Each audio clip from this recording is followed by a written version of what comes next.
Hello दोस्तों, France में इस समय माहौल कुछ ऐसा है।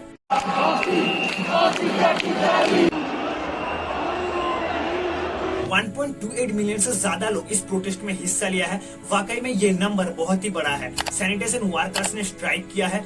पेरिस के आसपास के रास्ते में 10,000 टन से ज्यादा कचरा पड़ा हुआ है। यूरोप का सबसे बड़ा इंसिनरेटर कचरा कलेक्ट करना बंद कर दिया है क्योंकि सरकार का एक डिसीजन पेंशन रिफॉर्म्स की वजह से। इस साल की शुरुआत में कई देशों में ऐसे भारी भरकम प्रोटेस्ट देखने को मिला है और इस प्रोटेस्ट में लोग सरकार के खिलाफ जाके प्रोटेस्ट कर रहे थे। जैसा कि इजराइल में जुडिशियल ओवरऑल प्लान की वजह से इजराइल में सत्ता में रहने वाले पार्टी को और भी ज्यादा पावरफुल और ताकतवर बना देती है, जिस वजह से लोग सरकार के खिलाफ जाके प्रोटेस्ट कर रहे थे। नीचे डिस्क्रिप्शन में लिंक है, आप लोग चाहो तो वहां से जाके देख सकते हो। लेकिन यहाँ पे फ्रांस का मामला कुछ अलग है।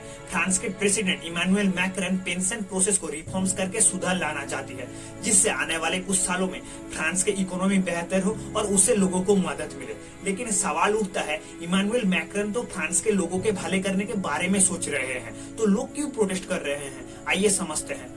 Violence, arson, clashes, that's what happened across France.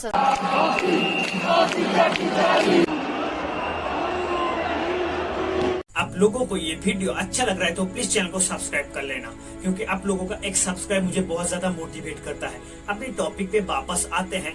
France में ये पेंशन रिफॉर्म प्रोसेस नया नहीं है। साल 1995 में उस समय के फ्रांस के प्रेसिडेंट जैक शिराक ने कुछ सिविल सर्वेंट का रिटायरमेंट का एज बढ़ाने का प्लान किया। तभी देश का सबसे बड़ा पेंशन रिफॉर्म प्रोटेस्ट देखने को मिला था, जो कि कई हफ्तों तक चला।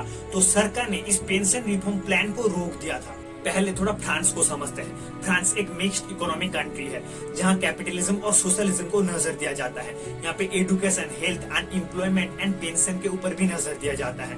यहाँ पे सभी रिटायर लोगों को स्टेट पेंशन मिलता है। जो लोग इस समय काम कर रहे हैं उन लोगों का मैंडेटरी पेरोल टैक्स से जो लोग रिटायरमेंट हो चुके हैं उन लोगों को पेंशन दिया जाता है, जिसका मतलब जनरेशन को कंफर्म स्टेट बैक पेंशन मिलता है। सरकार का कहना है फ्रांस में life expectancy and ageing population बढ़ रहा है, जिस वजह से सदियों से चलता हुआ ये पेंशन सिस्टम आने वाले कुछ सालों में कम पड़ेगा।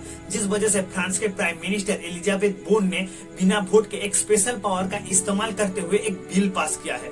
और इससे पहले इमानुएल मैक्रॉन जब पहली बार फ्रांस के प्रेसिडेंट बने तब 2019 में पेंशन रिफॉर्म प्लान की वजह से एक स्ट्राइक हुआ था और ट्रांसपोर्टेशन स्ट्राइक जो कि 2020 तक चला था। हालांकि कोविड-19 पैंडेमिक की वजह से ये पेंशन रिफॉर्म प्लान को ओवरऑल करने में डिले हुआ और प्रोटेस्टर इस पेंशन रिफॉर्म प्लान को रोकने में सफल रहा। लेकिन 16 मार्च को फ्रांस के प्राइम मिनिस्टर एलिजाबेथ बोर्न ने बिना वोट के एक स्पेशल प्रोविजन 49:3 कॉन्स्टिट्यूशन का इस्तेमाल करके एक बिल पास किया है, जिसमें बताया गया है रिटायरमेंट के बाद लोगों को पूरे पेंशन लेने के लिए रिटायरमेंट का एज 62 से बढ़ाकर 64 कर दिया गया है और काम करने का एज 42 से बढ़ाकर 43 ईयर्स तक कर दिया गया है। यूएस में एक आदमी का रिटायरमेंट एज है 67, यूके में 66, जर्मनी एंड इटली में 67, स्पेन में 65।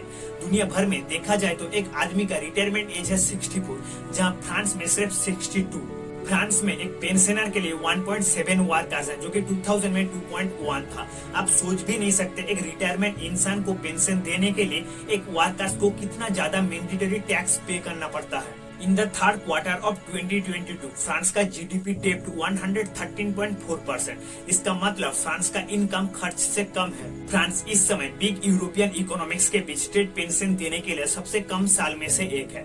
नेशनल हेल्थ केयर, जहाँ 24 घंटे तक काम करने वाले एक डॉक्टर, एक नर्स को हर टाइम एक्टिव रहना पड़ता है, हर टाइम पेशेंट को देखभाल करना पड़ता है।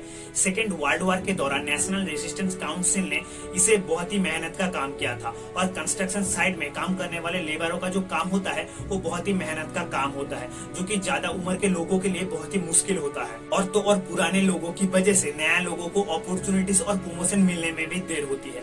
लोगों का कहना है सरकार का रिटायरमेंट का उम्र बढ़ाने की बजाय वर्कर्स की मैंडेटरी पेरोल टैक्स को बढ़ा देना चाहिए था, अमीर लोगों से टैक्स ज्यादा लेना चाहिए था और पेंशन को इन्फ्लेशन के साथ नहीं जोड़ना चाहिए था। जिस वजह से फ्रांस में 1.28 मिलियन से ज्यादा लोग इस प्रोटेस्ट में हिस्सा लिया है। गाड़ी चलना, ट्रेन चलना बंद हो चुका है, यहाँ तक कि कचरा उठाना भी बंद हो चुका है। लेकिन यहाँ पे भी एक सवाल उठता है, क्या इमानुएल मैक्रन का सरकार गिर जाएगा? इस बोन का बिना वोट के पेंशन बिल पास करने के बाद मैक्रन गवर्नमेंट के खिलाफ दो ओपोनेंट पार्टी ने नो कॉन्फिडेंस मोशन की वजह से दोनों वोट किया था और दोनों वोट में मैक्रन के गवर्नमेंट ने जीत हासिल किया है। फिलहाल फ्रांस में ये जो प्रोटेस्ट चल रहा है, सरकार को समझना पड़ेगा इससे लोगों को क्या क्या तकलीफ हो सकता है और एक स्पेशल पावर की मदद से एक बिल को पास कराने से क्या क्या हो सकता है जिसके खिलाफ लोग भी जा सकते हैं। इसमें आप लोगों का क्या राय है, कमेंट सेक्शन में बताइए। फिर मिलते हैं अगली वीडियो में।